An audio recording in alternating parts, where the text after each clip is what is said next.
All right, let's talk Jon Jones. Let's talk Johnny Bones Jones. So look, there's been a lot of chitter chatter going on, and Jon Jones has been the catalyst of most of it with his actions on Twitter over the last week or so. And it all started with Khabib beating Gaethje on Saturday night convincingly. And in his post-fight interview, he announced his retirement, and then he requested that he is named the pound-for-pound best fighter in the UFC pound-for-pound rankings. Just as those words left his lips, Jon Jones' thumb started going into overdrive. He opened up Twitter and he started arguing the case. He started arguing why he believes he is the pound-for-pound best fighter on the UFC roster. Now, I've been watching what people have been saying and conversations that have been had on social media and just generally on YouTube with different content creators.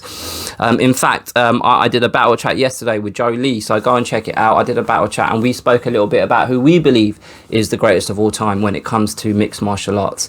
And look, in order for anybody to determine who they believe is the best of all time, the greatest of all time, because if they were the best of all time, that would make them the BOAT, not the GOAT. But yeah, in order for anybody to determine who the greatest of all time is, you need to have one criteria, what you judge everybody against, right? So that's a separate conversation. I'm thinking about doing a video on the GOAT separately, but because I want to focus on Jon Jones and his actions now, let's just kind of focus on the pound for pound rankings. So here's what I think about the pound for pound rankings.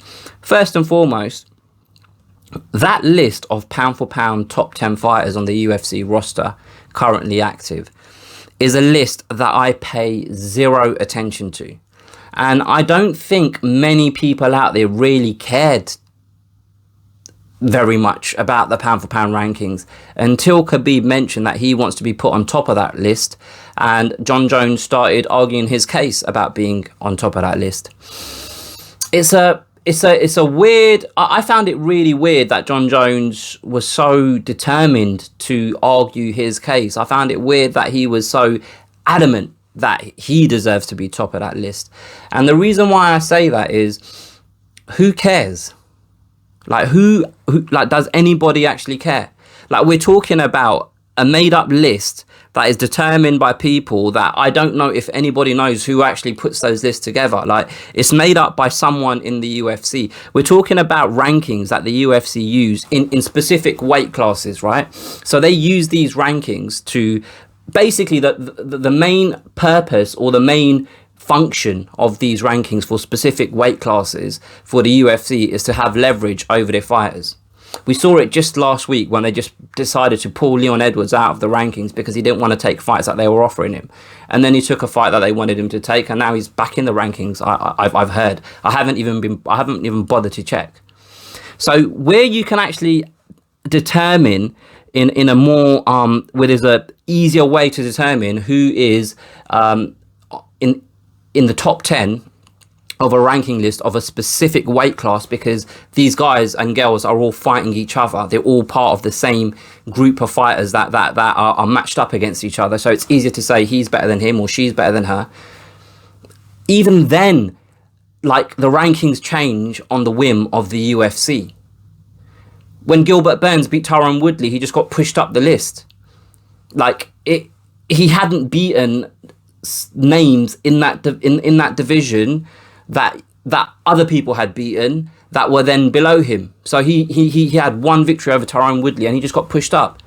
And it was very convenient. Oh, how convenient that he got pushed up, because he then was the guy that was picked to face Kamaru Usman for a title shot. Like the rankings themselves for specific weight classes, like I said earlier in this video, are not based on a single metric. They're based on who the UFC want to fight who next. And that has more leverage in terms of where you're placed in the rankings than what you've actually achieved in the octagon. So when the actual specific rankings for weight classes are illogical, why do you care so much about being placed at the top of a pound for pound list where these guys can't really even fight each other? Especially if you got Amanda Nunes in that list. Who's she gonna? She gonna fight no one. Do you know what I mean? Like it just makes no sense. Like we're talking about a man who relinquished his light heavyweight title, basically said he's taking some time away from the sport. Then he said, no, actually, I'm going to be a heavyweight, so I need some time away to build up and bulk up, and so I can physically be in a similar sort of size to the opponents that I'm going to be facing at heavyweight. He hasn't got a fight booked. He's kind of in the midst of this battle with the UFC in terms of agreeing what kind of purse he should be paid for his next fight. Like, aren't there more important things to be worrying and stressing about? Why do you care so much about strangers on Twitter and people in the UFC who are unnamed, like we don't know who they are? Why do you care about their opinion so much? I just feel like he hasn't got his priorities straight. Like, where are you focusing? Are you focusing in the right areas? That's what kind of baffles me the most.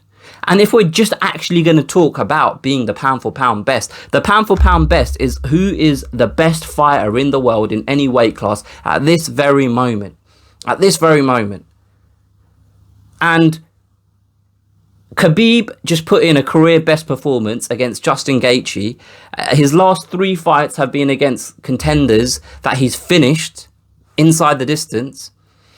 And Jon Jones' last 4 performances have been decision victories. His last one against Dominic Reyes, a lot of people thought he actually lost, myself included. So pound for, like, if you just compare Jon Jones to Jon Jones, he's not the same guy that was fighting and just destroying people 5 years ago, 4 years ago. Shouldn't he be focusing on that? Shouldn't that be the focus? Let me get back to what I'm to the form that I once showed. Let me get back to my best self, rather than worrying about what people are saying on Twitter. I don't get it. It doesn't make sense to me at all. It's not like he's the champion at the moment. It's not like he's a champion of any weight class. Like, and this is the funny thing, right? Because he's using the fact that he's had 14 title defenses and Khabib has only had 4 or whatever. Like, he's got his own metric that he uses to work out or determine who the best pound for pound fighter is in the world, right? But currently he's not a champion. He's given up his belt.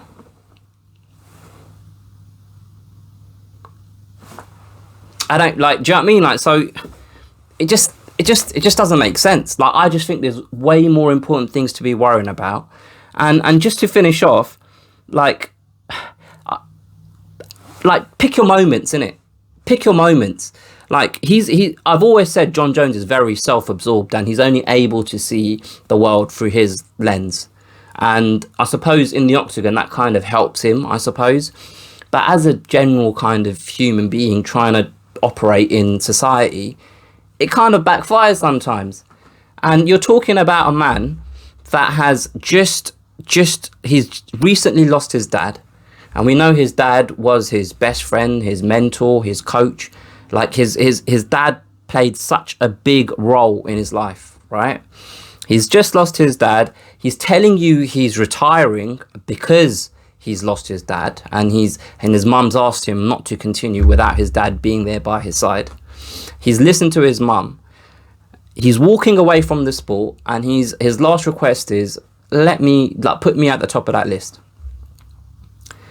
And your initial reaction is to go on Twitter and start basically arguing your own case about why you should be top of that list. Now, you can feel that and think that as much as you want, but we're talking about people on Twitter, like recency bias and all of that. They've just seen Khabib win that fight, and not just win it. We've seen him destroy his opponent with ease. You have had 3 back-to-back decision wins, or 4, or whatever it is. You haven't fought for months. And something in your head should click to say, you know what, this isn't the time. I might believe that I'm the best. I might believe I'm actually the pound for pound best in the world. But right now isn't the time to talk about it. Let him have his moment. He's not fighting again. He's retired. So next time I get back in the octagon, next time I face someone, I can prove actually I'm the pound for pound best. How about that? Let me wait until I fight someone. Let me beat someone. Let me get on the mic after the fight and say to Jon Anik, or probably won't be calling me, but Jon Anik, and say, you know what? I think I proved that I deserve to go back on top of that list. Because Khabib's not going to be on that list for very much longer if he's retired. Like, how long is he going to sit on that list? He's not even an active fighter anymore. Like, he's given back his title, hasn't he? Same thing you've done in the light heavyweight division. So actually, in theory, you're kind of in no man's land, because you've given back your title. You've said you're moving up to heavyweight, but you ain't got a fight booked. So what are you? You're in the midst of this argument with the UFC about your pay and all of that stuff. You're not even you're kind of not even part of the conversation. Do you know what I mean? I know, like I enjoy watching Jon Jones in the octagon. I've got a lot of time. I've got a lot of respect for Jon Jones as a fighter, as an athlete. I think he's very intelligent when it comes to how he moves in the octagon and how he performs against a variety of different opponents. But outside the octagon, I struggle, man. I struggle with that guy so badly. He reminds me of, but not as bad as, Deontay Wilder. Because Deontay Wilder is another guy that every time he opens his mouth, he makes me, my eyes roll. And he just makes me, no, here we go again. And I don't want Jon Jones to be like that. Like, I want to like him, but he makes it hard for me to like him because of the way he behaves. And that's it. That's all I've got to say about this pound for pound talk. And more importantly, this is what I've got to say about Jon Jones. Let me know what you guys think. Don't be scared to hit the like button. Share this with a friend if you've enjoyed it. Subscribe to the channel if you haven't already. That was really quick. I haven't breathed. I'll catch you guys next time.